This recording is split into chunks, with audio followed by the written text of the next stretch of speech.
आप चर्चित विधानसभा से विधायक हैं और वहाँ पर चर्चित चेहरा ज्योतिष सिंधिया जी यदि वहाँ से लोकसभा लड़ेंगे तो कांग्रेस का लोकसभा सदस्य जीतेगा इस बार? क्यों नहीं जीतेगा? जीतेगा।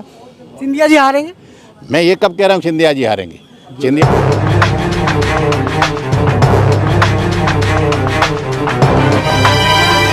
जन अदालत से मैं हूँ राजा भैया पाल। मैं इस समय अशोकनगर में हूँ, जहाँ पर अशोकनगर से विधायक इंजीनियर हरि बाबू राय हमारे साथ जुड़ रहे हैं। स्वागत है हमारे चैनल पर। आपका बहुत बहुत धन्यवाद जी। इस जिस तरफ आंधी चल रही है, एक तरफा देखा जाए तो इस बार बड़ा बहुमत भाजपा को मिला है, तो आप कैसे जीत गए सर? आंधी कहाँ चल रही है इस वक्त? अभी तो लोग सीटें आई हैं आपकी सर? सीटें 66 आई हैं। इन्हें कम बोलेंगे तो और कितनी ज़्यादा किसको बोलेंगे जी। सीटें 66 आई हैं। ये होता रहता है चुनाव में हार जीत।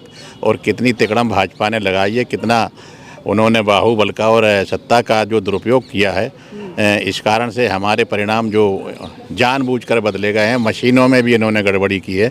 इसको आप चुनाव कहेंगे या ज़बरदस्ती का चुनाव कहेंगे? आप मानते हैं कि मशीनों में गड़बड़ी हुई है? निश्चित तौर पर इसका देखिए, सुप्रीम कोर्ट में भी प्रकरण चल रहा है, हजारों वकील इसकी पैरवी कर रहे हैं। तो ये हुआ है, मशीनों में गड़बड़ी करके ये चुनाव जीते जा रहे हैं जी। तो फिर कैसे आप कल्पना करेंगे कि लोकसभा में कुछ हासिल हो पाएगा? हमको तो कल्पना इसीलिए नहीं हो पा रही है कि चुनाव कैसे जीत पाएंगे, जब तक ये मशीनों को नहीं हटाया जाएगा और जो पुरानी पद्धति से जब तक चुनाव नहीं कराया जाएगा, तब तक भारतीय जनता पार्टी इसी तरीके से मशीनों में तीन तिकड़म करके अपनी सरकारें बनाती रहेगी। और हम इसका विरोध कर रहे हैं कि मशीनें हटा दी जाएं। आप कैसे जीत गए सर अशोकनगर में? मैं तो इसलिए जीत गया कि मेरी लीड तो 60,000 की थी और मैं 8,000 से जीता हूँ, इसलिए जीत गया। अगर मेरी लीड बहुत कम होती तो मैं हार जाता जी। तो आपकी लोकप्रियता को देखते हुए इस आंधी में जीते हैं, तो अब आपका लक्ष्य क्या है, क्या करेंगे आप सर? मैं जनता की सेवा करूंगा, जो मुझसे बन पड़ेगा वो करूंगा। ऐसा नहीं है कि मैं विपक्ष में हूं तो कोई काम नहीं कर पाऊंगा। जनता ने ही सरकार बनाई है, चाहे वो भारतीय जनता पार्टी की सरकार बनती हो, चाहे कांग्रेस की बनती हो। तो जैसे दूसरे विधायक काम करेंगे वैसा ही मैं काम करूंगा जी। मुद्दे उठाएंगे विधानसभा में ईमानदारी के साथ? मैंने मुद्दे उठा भी दिए हैं। अभी मैंने प्रश्न लगाए हैं। अभी विधानसभा 7 तारीख से चालू हो रही है और जन समस्याओं के क्षेत्र के जो भी मुद्दे हैं, समस्याएं, उन्हें मैं हमेशा उठाता रहूँगा जी। तो इस बार गुना शिवपुरी लोकसभा की बात करें तो कौन सा प्रत्याशी दमदार नजर आता है जो भाजपा को टक्कर देगा या सिंधिया जी को टक्कर दे पाएगा? ऐसा नहीं है कि भाजपा को टक्कर देगा या सिंधिया जी को टक्कर देगा। प्रत्याशी तो प्रत्याशी होता है, वो अपनी पार्टी की तरफ से पूरी ताकत से लड़ेगा। हम उसके साथ रहेंगे। जिसका भी चयन हमारी पार्टी कर देगी वही हमारा प्रत्याशी होगा। और इसीलिए ये बैठकों का दौर चालू है। प्रत्याशी चयन प्रक्रिया प्रारंभ हो चुकी है। आने वाले समय प्रत्याशी तय हो जाएगा। जीतू पटवारी एक ऊर्जावान और युवा व्यक्ति हैं। आपको लगता है कि जीतू पटवारी जी भारतीय जनता पार्टी का मुकाबला कर पाएंगे इस बार? निश्चित तौर पर वो ऊर्जावान हैं, युवा हैं और उनमें प्रशासनिक और राजनीतिक क्षमता है। भारतीय जनता पार्टी का हम मुकाबला पूरी ताकत से करेंगे, हमारे प्रदेश अध्यक्ष के उसमें मार्गदर्शन में।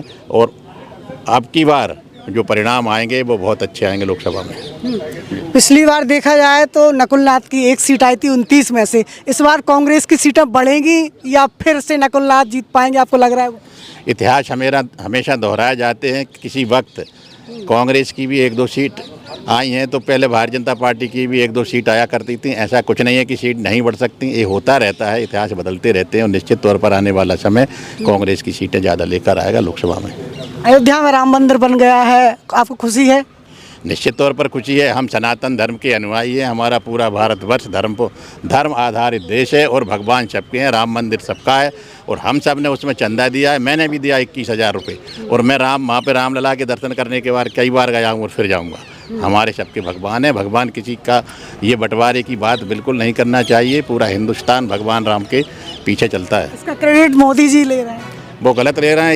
ये तो सुप्रीम कोर्ट का निर्णय था। राजीव गांधी जी ने ही रामलला जी के उसके जो वो कमरे के ताले खुलवाए थे, इन्हें याद होगा। नहीं तो वो अंदर थे। जब उन्होंने ताला खुलवाया, इसके बाद वो टेंट में आए रामलला जी, तब हम लोग दर्शन कर पाए। ऐसा कहीं नहीं है कि मोदी जी ने कुछ किया। सुप्रीम कोर्ट में प्रकरण चल रहा था, निर्णय आया है, वो तो मंदिर बना है जी।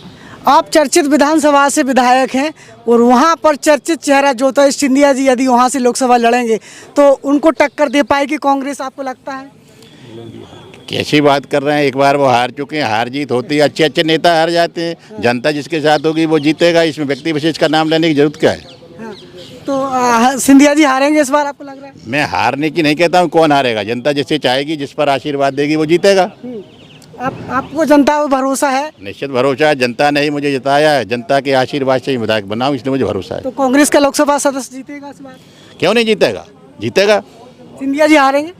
मैं ये कब कह रहा हूँ सिंधिया जी हारेंगे? सिंधिया जी जीतेंगे या हारेंगे ये तो जनता तय करेगी। जी। जी। फिलहाल आपको कॉन्फिडेंस नहीं कह सकते, जनता पर छोड़ दिया है आपने। जनादेश से यही लोकतंत्र चलता है। क्या मेरे से चलता है कि किसी और से चलता है? एक विधानसभा अभी अभी अभी कांग्रेस का कोई दावेदार आपके समझ में आ रहा है जो मजबूत? बहुत सारे दावेदार हैं, उनमें से हमको एक को चुनना है। हमारे यहाँ बहुत दावेदार हैं। जी। जी। अभी कोई नया चेहरा, कोई बड़ा चेहरा सामने आ रहा है? हमारे पास नए चेहरे भी हैं, पुराने चेहरे भी हैं, सब प्रकार के चेहरे हैं। ये पार्टी तय करेगी। कोई नाम बताएंगे कुछ? मैं नाम किसी का नहीं बताऊंगा, हमारे यहाँ बहुत लोग हैं। जी। जी। जनता इस समय आपको देख रही है, अशोकनगर की और संपूर्ण लोकसभा क्षेत्र की जनता, क्या संदेश देना चाहेंगे? मैं जनता जनार्दन से ये अपील करता हूँ कि अब की बार कांग्रेस को ज़्यादा से ज़्यादा सीट लोकसभा में देकर भेजें, जिससे कि हमारा भले ही सरकार किसी की बने पर हमारी सदस्य संख्या बहुत ज़्यादा हो। यही निवेदन है, यही उम्मीद है। और आने वाला लोकसभा का चुनाव कांग्रेस के लिए एक बहुत बड़ी उम्मीद लेके आ रहा है। जी।